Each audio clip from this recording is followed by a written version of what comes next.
Lexington police are investigating a shooting outside a business. Police departments around the nation are telling their personnel to be extra vigilant today after the murders of 2 officers in New York City. Here comes a big storm system rolling toward the Bluegrass State. A lot of wind, rain, and maybe some snowflakes just ahead. Tracking, alerting, protecting. This is WKYT News at 4.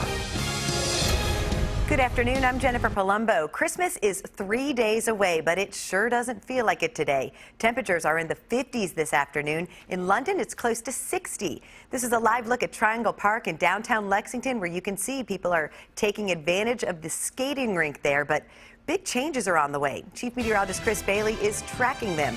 Chris, a nice afternoon, though. Yeah, I can't imagine the ice down there right now is liking the temperatures that we have across central and eastern Kentucky. This ahead of a big storm system that has been well advertised now for the past week, and it is going to bring, as you mentioned, Jennifer, some wild changes over the next couple of days. Let's get into it and show you the decent part of the forecast period, and that's basically what we are seeing right now in Lexington. Clouds are continuing to filter on into town. A little bit of hazy sun, low 50s. Humidity is way up there at 61%. Those winds are coming at us from the southeast. And something else that is coming at us on Live First Alert Defender, some showers. We get into parts of southern Kentucky, getting in on at least a raindrop or two from Lincoln County into parts of Pulaski County. That really picks up coverage and intensity-wise. Lake Cumberland into parts of northern Tennessee, and everything, again, is coming at us from southwest to northeast with the overall flow. Now, we broaden out the view a little bit. One storm system just to our west. That is going to kind of hug the Great Lakes and Ohio Valley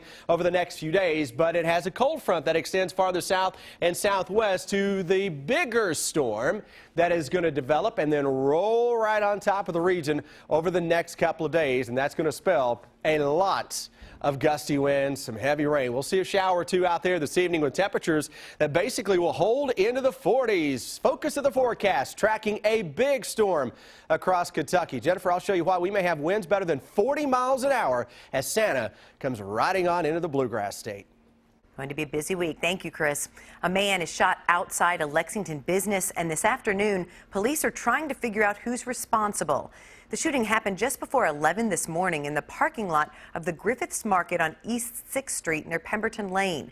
Police say the victim went next door to get help. WKYT's Sam Smith has the latest from the scene near downtown. It's our top story at 4. Neighbors say they heard 4 to 5 shots and then several shots in a row this morning. Police responded to the store on East 6th around 11 o'clock this morning. Multiple shots were fired. An exact number has not been released. Surveillance video from Griffiths Market captured part of the shooting. As you can see, 2 men ran away from the parking lot after shots were fired. Police say they were driving a white car. A man in his late 30s was shot. Police have not said how many times he was shot. His injuries are considered to be potentially life-threatening. Police say he was found at the apartments nearby the store. We talked with a woman that lives near the shooting scene. Sharon Reed was in her house at the time of the shooting.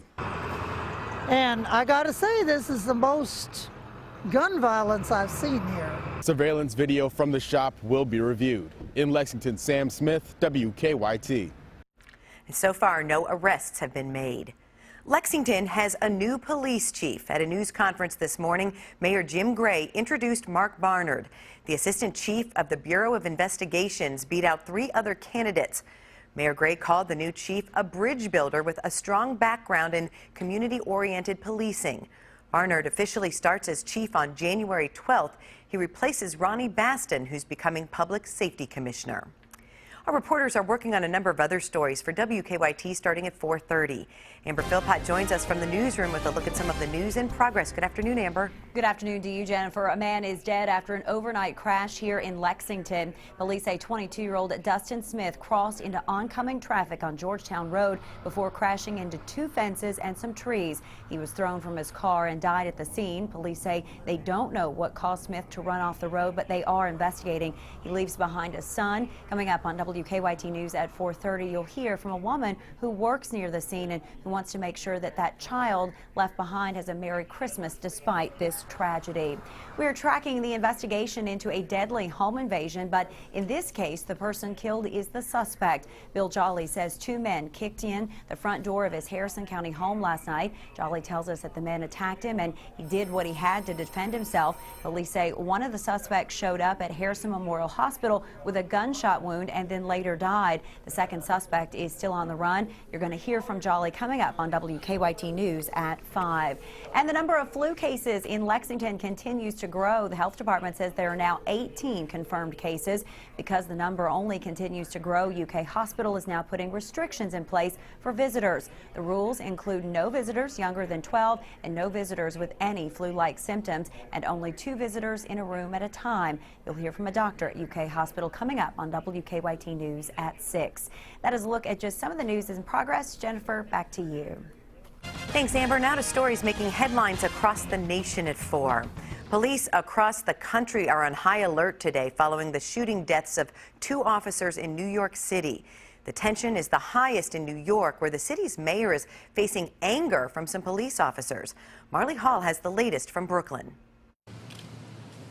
New York City Mayor Bill de Blasio and Police Commissioner William Bratton visited the homes of the 2 officers killed Saturday afternoon. So I'd ask that any organizations that were planning events or gatherings that are about politics and protest, that could be for another day. That request comes as the mayor tries to mend fences after a difficult weekend. Officers turned their backs when the mayor entered the hospital where officers Rafael Ramos and Wenjin Liu were taken. Many rank and file believe de Blasio has been more supportive of protesters than the NYPD. Commissioner Bratton addressed the action on the Today Show. I don't think it was appropriate, particularly in that setting, but it's reflective of the anger of some of them. Here on the block where the officers were killed, dozens keep stopping by to pay their respects and leave flowers and candles. Naishiva Starr came with a sign that says she marched against police brutality, but that she is also strongly opposed to brutality against police. The greatest revolutionaries have taught us time and time again that violence is not going to change something. It's going to beget more violence. Members of Reverend Al Sharpton's The National Action Network laid a wreath and said a prayer. Marley Hall, CBS News, Brooklyn, New York. The Attorney General says the Department of Justice will expedite death benefits to the families of the 2 officers. Several New York City lawmakers are now calling for bulletproof glass in all police cars. An angry North Korea is refusing to take part in a UN Security Council meeting today, where the country's bleak human rights situation will be discussed for the first time. The council is being urged to refer that situation to the International Criminal Court.